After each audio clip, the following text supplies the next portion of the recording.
Raise your hand if you are feeling personally victimized by Mercury retrograde. Cool.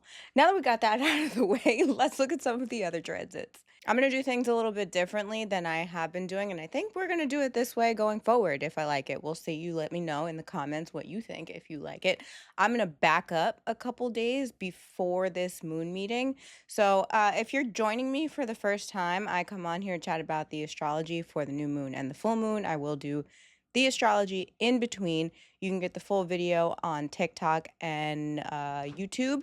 Instagram will only get 3 minutes because that's what the reels give me. But what we're going to do differently is I'm going to start, let's bring up the board, my table. Bing. I'm going to start with the placements a couple days before this full moon coming up. And then we're going to move through a couple things with everything on the board. So hopefully it makes a little bit more sense for you guys. But before we get to that, this is the moon meeting for the Virgo full moon that's happening on March 3rd at 6:38 a.m. Eastern time. If you're wondering what I'm looking at, I have the chart over here, the table over here, and that's just the way we're doing it. We're going to get started. This is February 25th, right? So we're looking at the placements here for the astrology for February 25th. The reason why I started here is because it is before Mercury goes retrograde, and it is the day that the nodes retrograde. And I want to talk about that. So we have the node, North Node in Pisces, South Node in Virgo. And this is kind of being, all right. What the nodes are is things that the way I like to simplify it there, because there's a lot of things that goes into the node, but the way I like to simplify it is that the south node are the things that come very easy, the things that you know, the things that are familiar, right? The north node is what you want to head towards, but these things might not feel so familiar. Now, depending on your personal placements, that might not be true, but we follow the north node for growth, right? So you want to follow your own personal north node in your birth chart for growth, but you also want to look to the north node in the sky, in the transits at the time to see where the collective growth is. So North Node in Pisces and South Node in Virgo, this is really trying to step away from this is how things should be done in this order, step 1, 2, 3, and that's how I'm going to do them. And stepping more into, okay, maybe I just need to go with the flow and listen to my intuition a little bit more than what actually makes real sense sometimes. Now, when we go into a retrograde, we are looking at a review, right? Now, something happens on or around February 25th, and the sun is involved here. So, this is looking at where you're headed, where you have to go in relation to identity and personality, and almost in an intuitive way, right? Who am I? What's going on here? How do I deal with certain things? Where am I going next? Intuitively, and not necessarily what the steps are to get there and how they make sense. And there's a lot of that going on in the chart. I've talked about that with Saturn and Neptune in Aries conjunct over here. We're kind of dealing with the same energy. So this is a big theme in the chart lately. On February 26th, Mercury goes retrograde, and we kind of start to revisit maybe some misunderstandings, some communication delays, but this is just the beginning, right? This is not necessarily like the energy when you go in the beginning of a retrograde is still moving slowly. Not a lot of things are unfolding. So we have to let Mercury kind of like pick up speed again before a lot of that stuff starts to really unfold. So it can almost feel very stuck right now. I've talked about this on TikTok before. I'm filming this 2 days later. So we're still pretty early in this, right? As we go through into March, you see this energy start to pick up a little bit and those things start to unfold, and you get the opportunity to kind of like fix things, I guess. It depends. It depends. It really depends on your chart and what's going on. But it gives you the opportunity to review. That's the word that I'm looking for. It gives you an opportunity to review some of these things. By the way, I want to mention we are very heavy in the Pisces Virgo stuff right now. So you do want to check in your chart what houses do those lie in, and you'll get kind of a better idea of where exactly this energy is. Now, you can't see the degrees on here, but this Mercury retrograde happens very, very close to Venus. So there's some kind of conversation here about values, what's important to you, creativity also, and just the things that bring you general joy. When I say conversation, it doesn't necessarily mean it can be a conversation with yourself, right? Like if you're having a conversation, oh, what is this book that I was just reading? It's called, I think it's The Untethered Mind. I think that's what it's called. So there is the thinker and then the one who's observing doing the thinking, right? So when I say conversation, this could be a conversation between the thinker and yourself.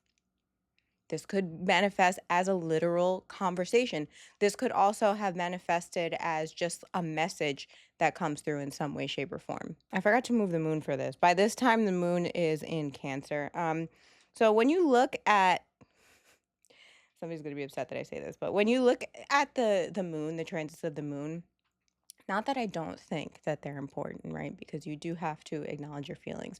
But the moon does rule feelings, right? And it moves through these signs 2 days at a time. And feelings are up and down and up and down and transit after transit after transit. They're hitting all these planets in a month. So while I do meet you guys for these moon meetings and we're looking at the transits for the moon meetings, um, those are the bigger transits for me, right? Personally, there might be somebody else who reads this a little bit different, wants to follow the moon all the time, and that's fine. Um, I'm not one of those people just because like the fluctuations in emotion, sometimes it's just a feeling. Okay. We have to move past those things. Not that you should not spend any time in your feelings, but there's no money in there. I shouldn't just say money, like progression. There's also no progression in there. There's no growth in there. If you're evaluating them and looking at them and whatever, but if you're just riding with the transits of the feelings and you're like of your feelings and you're like, oh, the moon is doing this and this is how I feel and blah blah blah blah. You can't. You're never gonna get anything done because there's just too much going on when it comes to the feels. Anyway, let's move forward. March 2nd, we have Mars moves into Pisces. I moved the moon this time. So I'm going to try to keep it on the chart correctly, but just know we talked about this. Okay. So Mars moves into Pisces. I Mars is not necessarily debilitated. It's not debilitated at all in Pisces. It's just different, right? You cannot operate from the fiery like I'm going to get this done and I'm going to do it and this is how it's supposed to be done and charge. It's not really like that when Mars is in Pisces. Mars in Pisces is kind of like more go with the flow. Yes, you do want to be productive, but you just have to kind of like, it's hard to have a routine when Mars is in Pisces because like things are going to come up and you just have to be flexible as far as how you are planning to get things done, especially with Mercury retrograde right now. Mercury's still retrograde in here. As you can see, Venus is on the other side. Mercury is going this way through the chart now. So Mercury is still retrograde here. We just, like I said, we're just getting started, okay? And this is March 2nd, so this is Monday, okay? Monday, this is probably the day that I post this, actually. Monday, March 2nd. Now, March 3rd, this is where we have the full moon. Every personal planet besides the moon is in Pisces right now. Then you have the moon over here in Virgo.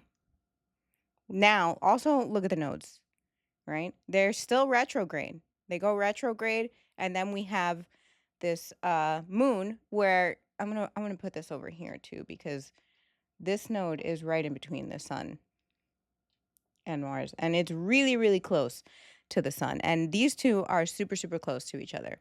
So this is, what did I say about the nodes? Where you're headed, what comes easy, not necessarily so much growth. And what's in there? Your feelings. And we talk about the full moon as a release, right? So we're releasing the need to feel like I know exactly what I'm doing. You're just kind of like going with the flow here, getting things done, seeing the bigger picture of what your goals are, where you're headed, and just kind of not really getting too invested in it because it's probably not looking like what you thought it would look like right now. And that is okay. You have Mars here working also with the North Node because this is a conjunction right here. And then these two are conjunct. Now, Mars and the Sun are not necessarily conjunct right now, but they are joined by the North Node. So, moving with intuition is going to help you to get to where you need to go. and it's going to grow your personality and who you are as an individual. These two things might not be necessarily connecting right now, although they are operating very similarly. This is not a conjunction. So like they're kind of close to each other and the energy is vibing, but they're not necessarily like you might have to do things a little bit differently, especially because we're looking at the North Node, right? This is where the growth is. That's how we do things differently. And we're not really acting from how we're feeling. We have to let this feeling go because it's just nonsense right now and it's getting in the way of where we're headed. And it's also not that it's exact, but it is still opposite this energy, right? This energy is different from this energy. So even though the degrees of the moon are not exactly opposite the degrees of Mercury and Venus, the energy is still opposite. So it's not vibing. Your feelings are not vibing with what you need to do to grow. So we have to let that go, and that's what the moon is about. And then after that, we have March 6th. Let me change this. You know what? Before I do that, I started moving them already, but before I do that, I want to read to you guys some of the other stuff I wrote for the full moon too, because I wrote this down a while ago. And I'm just kind of like, one thing I'm trying to do with these videos is going over the charts more intuitively and not so much in my notes, just because I feel like when am just chatting with you guys instead of like checking points off of a list, things come out a little bit better. But I did write down for the full moon on March 3rd, there is a high risk of word vomit, especially where in this retrograde and emotions are so high and you're just used to doing things a certain way.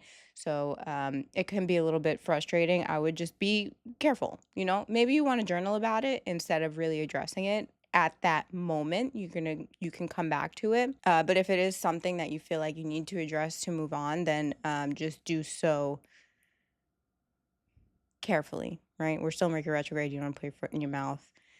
Think about the things that have come up in the past couple weeks and how you really want to address them a little bit differently. Don't fall into the same patterns that you may have before. And this is also clearing up the patterns that make just your general day to day more enjoyable, right? Just things that are not really working the way that they should, and you want to try them a little bit differently. Like I said, this is a good day for journaling, figuring things out to address at a later time. Take it easy. All right, so back to the chart. I did move it already. So while I was talking about that, we have already moved the chart. Now we have Venus moves into Aries. And in the process, she goes opposite the moon. So this is just releasing some things that you thought, especially after this full moon, because now the moon is getting smaller, right? So we're releasing some things that maybe we thought that were desires and wants and values, and just kind of looking at them a little bit differently now from this point of view, especially after this moon might reveal some things and you can kind of move a little bit from there. But Venus in Aries is in detriment. She doesn't really love it there. And it's because she's kind of like soft and sweet and she is in this rough Mars ruled house. You have to think of it like just the symbolism, right? We've got Mars, Venus, right? Mars is more aggressive. And this is a Mars ruled house.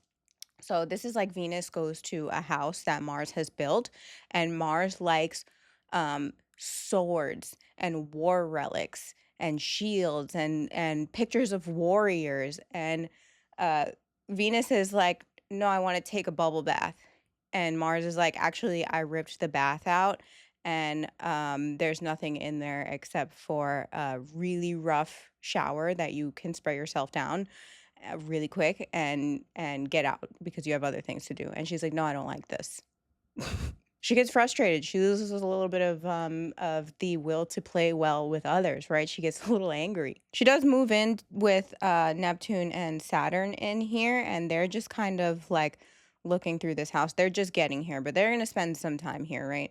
So they're just kind of like looking through this house of whatever Aries rules in your chart and trying to figure out what needs to go, how do we rebuild, and what is the actual dream here. And it gets a little bit foggy in this house because Neptune's in here and that brings in the fog and the smoke. Sometimes you can't see things too clearly. And now Venus is in here and she probably a little bit confused, right? Because she was there when Mercury went retrograde, and they had this conversation about like, hey, these are my wants, these are my desires. Mercury goes retrograde and is going to go through these communications that's had in the past couple weeks.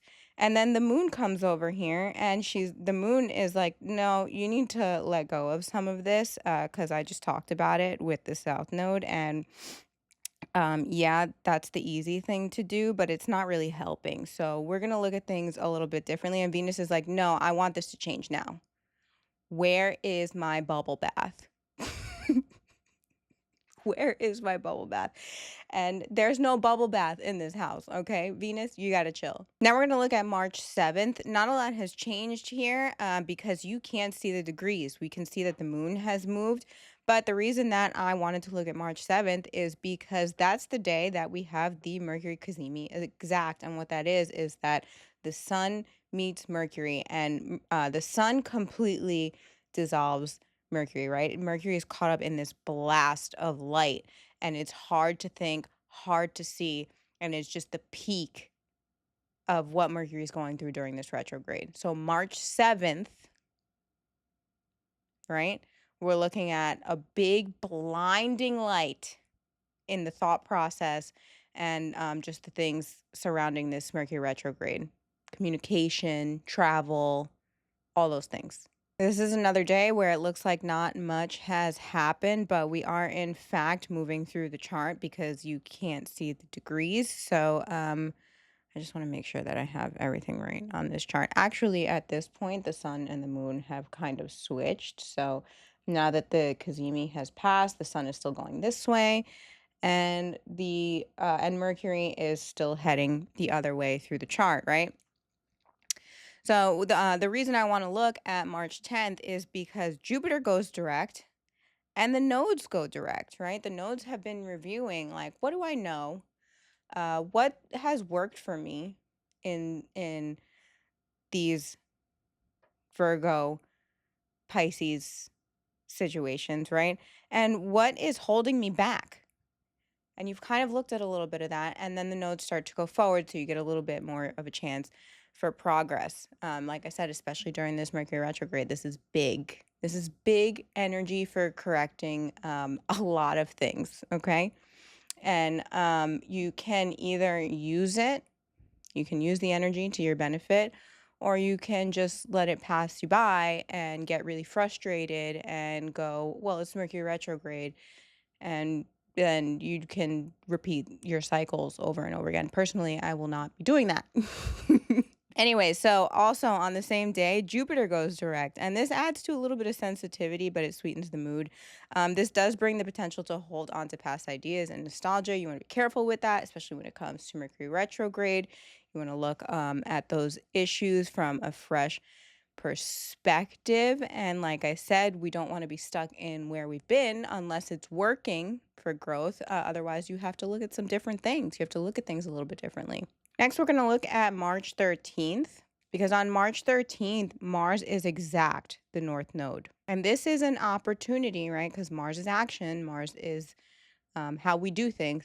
This is an opportunity to really head towards that North Node. Something comes up that gives you the chance to really go towards this North Node, right? You also, because it's working against the South Node, right? These nodes are always opposite each other. So that because the North Node is conjunct Mars, that means the Node is opposite Mars. What you're doing is going to be different from what you have done if you take the opportunity, right? Because this will show you the energy. You still have free will to make choices. I will tell you right now, because this is an opposition, if you decide to do the thing that you've always done, it's gonna push back. The energy is just not there for that, and it's going to be a difficult time. Then the next day, March 14th, Mars conjoins Mercury. Now you have to remember what this Mars is doing. This Mars is doing things intuitively, right? Mercury is thinking intuitively but it's also thinking backwards intuitively. It's looking at things of the past. It's not necessarily doing things right now. So this, right? You've had this opportunity to do something a little bit differently. Here is where the communication from the action comes in. And we're still going through this retrograde, right? We had this Kazemi. We had this change almost in personality and just identification of the self, and goes to Mars. And now Mars is like, okay, well, I did this thing over here with the North Node, and I just tried to do things a little bit more progressively. And this is going to combine with your way of thinking. And Mars meets up with Mercury. It's like, hey, I've been doing things like this, and what do you think about that? And Mercury is going to go, oh, well, let me tell you. And this manifests as some kind of idea, or some, like I said, some kind of communication as a result of what Mars has done. Now I'm going to look at March 18th, but really quick. In that time, you'll notice that Mercury has now moved to the other side of the node. So it brings that way of thinking towards a direction change. Okay. And then we have the new moon in Pisces. We're going to talk about that during the next moon meeting. So that'll be sometime around March 18th, probably the day before, because that's just how I've been getting them out. They've been getting out the day before. And we'll back up a little bit. We'll review some of the earlier stuff. I don't know when I'm going to start. We'll get there when we get there. You'll have to join me next time. But for right now, I do want to talk about the next couple days, because on the 20th, the sun enters Aries. We're just not going to look at the moon right now because that's going to be too much. I just want to get through this. So the sun enters Aries, and Mercury starts to go direct through the chart. So by then, that is March 20th, we are in a brand new season, right? We still have Mercury tying up some things in the last sign of the zodiac. We still have Mars changing some behavior, tying up some things in the last sign of the zodiac.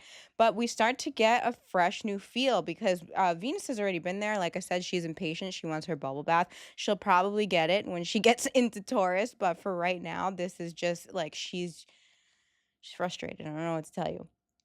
Um, then we have the sun moves into Aries, and that is the astrological new year, right? We start a new rotation as far as these cycles that we've been through, because Pisces is the end and Aries is the beginning. We don't get really all the way through that energy until later, when Mars and Mercury start to join us over there. We're still tying up some things over here.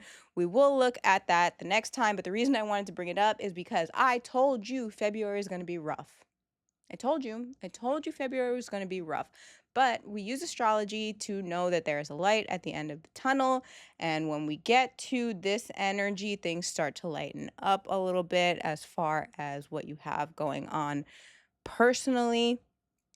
We start to see a little bit of progression, a new direction, and things start to grow, right? Then we're in the spring and we get the growth of a new season. By the time you guys see this, I will have put my Mercury retrograde oil on the website. So that is going to be in a roller ball. I'm going to try to put it on the website tomorrow, and then this video should come out on Monday. So by the time you guys see this, my roller ball will be on there. It's made with herbs and oils that will help you get through not just this retrograde, but any retrograde. It's made to just slow down decision making as far as because that's what Mercury is, right? Mercury is thought process, it's just decision making, right? So the reason I put it in a roller ball is because you carry it with you, so that when you feel like you are covered in Mercury dust, you just put a little bit of it on. You can get that at infinityauraav.com. There's other cool stuff on there as far as like manifestation oils, manifestation candles. I put new retail on there all the time. We've also got clean beauty products, because if you look good, you feel good. That's it for this moon meeting. Like, comment, share, subscribe. I liked this. I like going back a little bit before we go forward, and I liked going through it with you guys in the chart. So if you guys enjoyed it that way, leave me a comment. Let me know. We're just getting started in this Mercury retrograde, so take a deep breath, relax. I hope this helped. Like I said, I'm Sammy. We're at Infinity Aura Avenue, and I will see you for the next moon meeting on or around March 18th for that Pisces new moon. Bye.